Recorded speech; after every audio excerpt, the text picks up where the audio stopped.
Bonjour, je suis Amélia Walter, je suis neuropsychologue et doctorante au Centre international de recherche en chronosomnologie aux hôpitaux universitaires de Strasbourg. Et aujourd'hui, je vais vous parler du projet SOMEMO-TND qui est coordonné par le professeur Carmen Schroeder. Le projet SOMEMO-TND s'intéresse aux troubles du spectre de l'autisme et aux troubles déficitaires d'attention avec ou sans hyperactivité, le TDAH, qui sont deux troubles du neurodéveloppement très fréquents en population générale et qui entraîne un enjeu à la fois dans l'accompagnement qu'on propose aux personnes concernées, mais aussi dans le diagnostic différentiel, c'est-à-dire le fait de faire de la distinction entre ces deux conditions en clinique, puisque même s'ils se caractérisent par des critères bien spécifiques, ils sont couramment complétés par d'autres symptômes. En plus, on retrouve des troubles du sommeil et des rythmes biologiques du corps, des difficultés d'apprentissage, notamment chez les enfants d'âge scolaire, et aussi des difficultés à gérer leurs propres émotions. Par exemple, donc, dans le TDAH, ce qu'on retrouve, c'est des émotions qui vont plus vite, qui sont plus fortes, qui durent plus longtemps,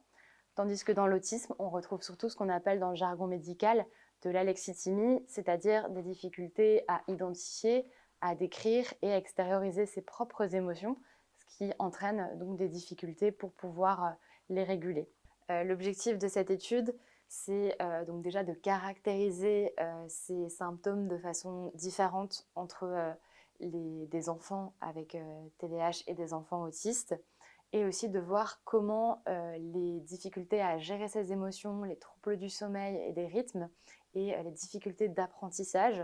sont liées. On va vraiment chercher à démêler les liens entre ces symptômes dans chaque condition. Pour commencer, on va recruter 15 enfants avec TDAH et 15 enfants autistes âgés de 7 à 12 ans. S'ils acceptent de participer, ils seront reçus au Centre des troubles du sommeil aux hôpitaux universitaires de Strasbourg pendant 48 heures pour un enregistrement en polysomnographie, c'est-à-dire un enregistrement avec des capteurs qui va permettre de déterminer l'activité du cerveau et du corps pour mesurer certains stades du sommeil et des troubles du sommeil. On va aussi étudier les effets des émotions sur les rythmes biologiques du corps. Donc c'est comme le rythme, l'alternance entre la veille et le sommeil, mais aussi sur la vigilance, donc les capacités attentionnelles, l'impulsivité et sur l'apprentissage d'une liste de mots. Pour générer des émotions, on a choisi d'utiliser la tâche de stress social de Trier, qui consiste à faire une présentation devant un jury. C'est une tâche qui est très utilisée dans les protocoles de recherche clinique. La limite de cette tâche, c'est que ce n'est pas facile pour les acteurs qui font les membres du jury d'avoir systématiquement la même expression devant les participants et notamment devant un public d'enfants. C'est pourquoi on a collaboré avec l'équipe IGG du laboratoire d'iCube pour pouvoir adapter cette tâche en réalité virtuelle dans un environnement qui est plus immersif pour générer les émotions. On s'attend tout d'abord à des différences dans l'expérience émotionnelle entre les deux groupes de participants, puisque même si les enfants autistes ont des difficultés à identifier leurs propres émotions, leur corps réagit justement de façon intense et très automatique. Donc, il peut y avoir des différences entre les groupes, mais aussi dans les effets sur le sommeil, puisque certains stades du sommeil permettent de diminuer l'intensité des émotions pour remettre les compteurs à zéro le lendemain, et ça peut être dysfonctionnel dans ces populations-là.